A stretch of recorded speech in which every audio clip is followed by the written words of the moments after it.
How many times have you seen that top secret file in movies that changes everything? That document that brings down governments, that no one should touch, that is locked behind reinforced doors. Now imagine discovering that one of these documents really existed, and that, silently, it affected the lives of billions of people, including yours. While you chase bills, work twice as hard, earn less and less, and try to understand why having children has become a luxury and why buying a house seems impossible, someone says we are living better than ever. But something doesn't add up. The family has changed, work has changed, relationships have changed, the whole of society has been turned upside down, and all of this is being treated as if it were a natural change, as if it happened because it was a process of natural evolution. But that's not quite how it was. What if I told you that almost 50 years ago, a secret document within the US government already talked about all of this? A text that treated world population growth as a real threat, something that needed to be controlled, contained, managed, not by nature, not by society, but by political decisions and calculated strategies. This memo was hidden for decades. Almost no one knew it existed. And when it finally came to light, it became clear that several changes that today seem spontaneous were, in fact, stimulated.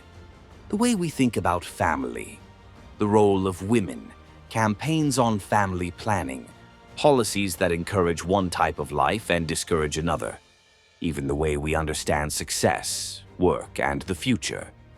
None of this came out of nowhere. All of this was planned to happen. It's normal for you to think this sounds like a conspiracy theory. I would think so too, but it's not. We're talking about an official document, a document signed by one of the most influential men of the Cold War, Henry Kissinger. Today, Bello Mundo opens this black box and shows how a little-known report helped to quietly shape the way we live, how we think, and even how we view our own lives. What you are about to see is not fiction. It is history, the kind that no one could have known. In the early 70s, the planet seemed on the verge of combustion. The great powers were emerging from long, exhausting, and traumatic wars. The global economy was reeling from high inflation, energy crises, and oil shocks that paralyzed entire cities.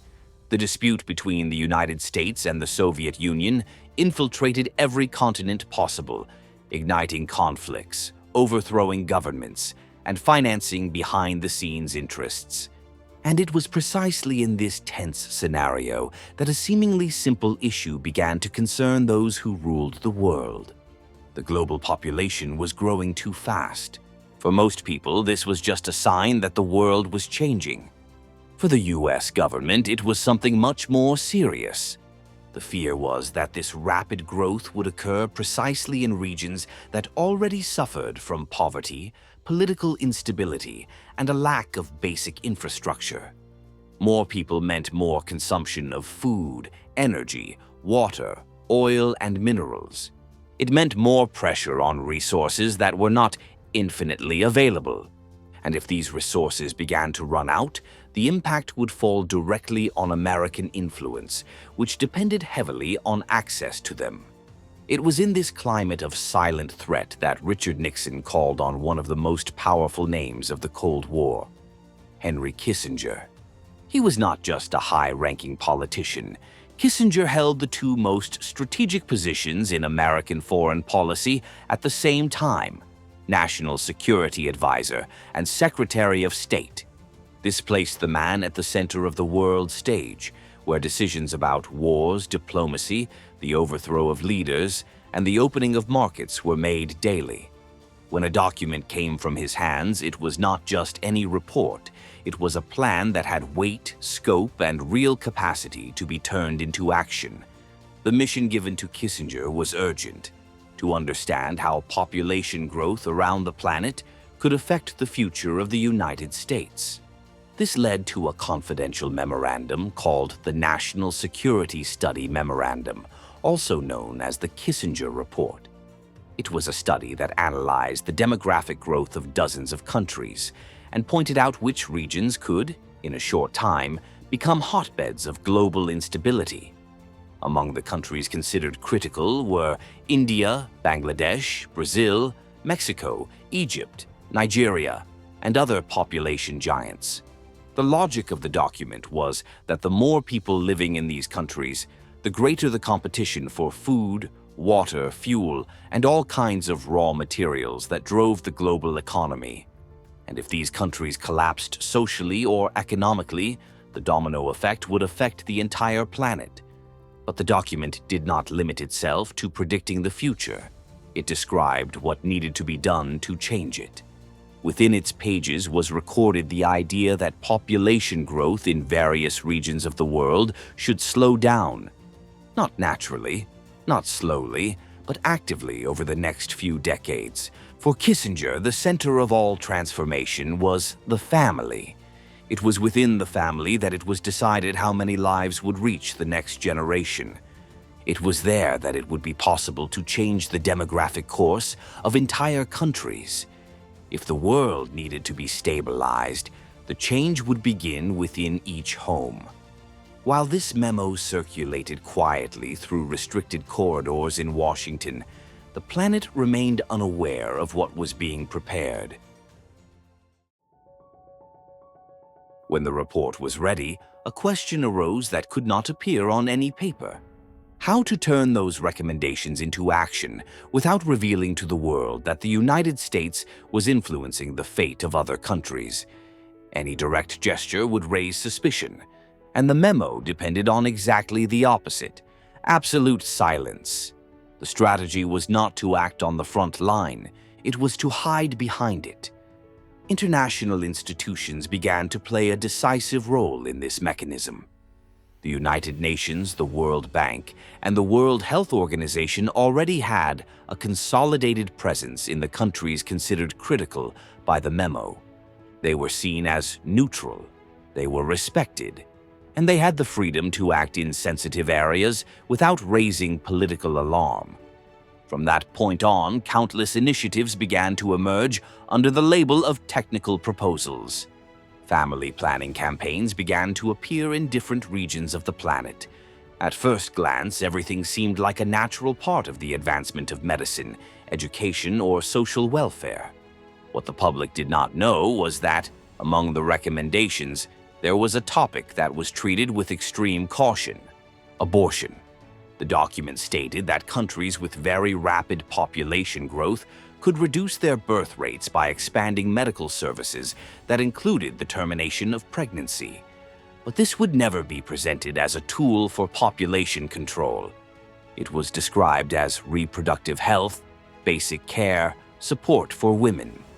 The vocabulary was carefully chosen to avoid rejection and maintain the impartial image of international institutions. The memo needed to operate invisibly, and it succeeded. At the same time, governments realized that accepting this type of policy facilitated negotiations with international organizations, loans, financing, assistance programs. Everything became more accessible when the country showed openness to modernizing its demographic approach. There was never an official announcement, but the pressure was felt in discreet conversations, closed meetings, and agreements signed away from the public eye. The recommendations written in the early 70s spread to different regions of the planet. But that's not even the cruelest part. As might be expected, each country received these policies in its own way. In some places, the initiatives proceeded in a moderate manner, with educational campaigns and new health services. In others, the logic of family planning took on proportions that no one could have imagined. And it was in these cases that the report ceased to be merely a strategic document and began to generate episodes that are now part of the most sensitive chapters of contemporary history. India was the case that attracted the most attention. In the mid-70s, the country faced economic instability, political tensions, and growing difficulties in meeting the needs of its population. When the government decided to adopt an aggressive population control program, millions of people were subjected to procedures that are still the subject of controversy today. Many accepted them for fear of losing basic benefits. Others were pressured in situations of vulnerability. The total number exceeded 70 million procedures in a surprisingly short period of time. Years later, Peru experienced a situation that also left deep scars. Many women from poor regions and indigenous communities underwent procedures presented as part of health programs. However, numerous reports point to a lack of adequate information, absence of clear consent, and pressure to accept what was being offered. Investigations continue to this day, with requests for reparations and debates about responsibility. These episodes do not represent the entire world, but they reveal how ideas that seemed technical and neutral could take on completely different forms depending on the reality of each country. In some, everything proceeded in a relatively balanced manner. In others, policies became instruments of social coercion. And while these stories were unfolding in such different places, the global effect was beginning to appear. Birth rates were falling, family patterns were changing, and many countries began to experience what the report had already predicted. The memo had left the offices, and now it was shaping, visibly or silently, entire parts of the planet. When the Kissinger report was released to the public, many people focused on the most obvious parts. Those that talked about contraception, access to family planning methods, and population control in poor countries. But there is a less commented on passage that was perhaps the most effective of all. In the middle of the report, a simple observation appears. Women entering the labor market and changing family patterns could have a direct impact on the number of births. And for those who wanted to curb population growth, this was gold. But nothing was imposed. It was a movement that was born within homes, cities, and the very economic rhythm of modern societies. Life became more expensive in many of the countries considered priorities in the report. Housing, keeping children in school, and ensuring food, transportation, and healthcare required increasing financial effort. Gradually, working ceased to be a choice and became a necessity. And when two people need to work full-time to support a household, the size of the family naturally decreases. This did not come from an official campaign. It came from everyday life. As the market demanded more qualifications, people began to study longer. Marriages happened later, and the decision to have children was pushed back. With each postponement, the family size decreased, not because of direct pressure, but because time and resources simply weren't enough. This movement coincided with a cultural change that was gaining momentum around the world. Soap operas, movies, advertisements, and magazines began to highlight a more individualistic lifestyle focused on freedom, career, and mobility. The image of the large family, so common in previous decades, gave way to a more compact and manageable life. In a few years, many countries found themselves following the same trend. Fewer births, more women in the workforce, more families with only one or two children, more young people postponing plans because the cost of living left them no choice. When we look at this set of changes, it is clear how it fits in with the predictions that appeared in the Kissinger report. The logic of the memo was that with an accelerated economic pace and new social demands, families would naturally become smaller. And that is what happened. The most curious thing is that no one noticed this shift at the time it was happening. It was a change that came in through the front door, mixed in with the routine, work, and lifestyle that the modern world imposed. Decades later, several countries are facing the opposite effect. The birth rate has fallen so much that they are now discussing how to increase the number of births. They are creating incentives, bonuses, benefits, and programs to attract young people. But reversing such a profound cultural change is a huge challenge. When the list of countries considered priorities appeared behind the scenes in Washington, many people did not understand why those particular places attracted so much attention. Within the logic of the memo, however, the choice was not random. It was a combination of economic, strategic, and demographic factors that, when added together, created a scenario that was impossible to ignore. The fear was not simply seeing more people being born. The fear was the impact of this increase on global chains that had sustained the American position since the end of World War II. India, Bangladesh, Nigeria, Egypt, Mexico, and Brazil followed a very similar pattern. All experienced rapid population growth in regions essential for the supply of energy, food, industrial inputs, and the circulation of goods. These were countries entering the 70s with crowded cities, pressured governments, unstable economies, and huge numbers of young people entering the labor market. For a power that depended on predictability, this combination was seen as an immediate risk. Brazil, for example, featured prominently in internal analyses. It was not just the size of the territory or the pace of population growth. It was what the country represented in terms of natural resources, iron ore on a colossal scale, reserves that were of direct interest to American heavy industry, niobium used in advanced alloys, fresh water in quantities that few countries possessed, an agribusiness that was already emerging with the capacity to feed entire markets. For Washington, a country of this size, rapidly enriching itself and with a population growing at a faster rate than developed countries, could gain political weight, attract influence from other blocs, and reduce the American capacity to maintain secure access to these inputs. In the cold reasoning of the document, more people meant more domestic demand and, in the long run, greater autonomy. Too much autonomy was not always seen as something comfortable. Mexico entered the equation in a different but equally sensitive way. Geographical proximity meant that any instability would have a direct impact on the United States. In addition, the country was, and continues to be, an important supplier of oil, gas, and agricultural products. A Mexico with a population explosion, increasing inequality, and political tension was interpreted as a double threat. On the one hand, there was growing migratory pressure. On the other, there was a risk to the flow of energy and food that crossed the border and supplied the American economy on a daily basis. For this reason, the memo treated the country as a key piece in any long-term strategy.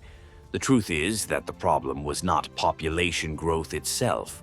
The problem was when this growth occurred precisely in places where some of the most strategic resources on the planet were located. The document did not use explosive words, but it made it clear that keeping these regions stable and integrated into the international market was treated as a national security priority. Now that this puzzle has been put together, it is easier to understand why it was so important, and why so many people only heard about it much later. And in the end, perhaps that is the biggest lesson of the Kissinger report. History does not always change with grand speeches. Sometimes it changes with a memo tucked away in a drawer, while the world goes on without realizing that it is already moving in the direction predicted by it. And that's all for today. Now I want to hear from you. What did you think of this story? Do you think the Kissinger report really influenced the course of society, or was it all just historical coincidence? Tell us here in the comments, because your opinion is what makes this channel exist.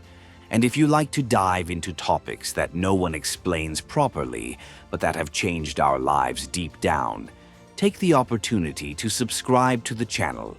Turn on the bell so you don't miss any episodes. Leave a like because it really helps our content reach more people. And if you want to support us even more, share this video with someone who also likes to discover these stories hidden behind the curtain. See you in the next Bello Mundo video. See you then.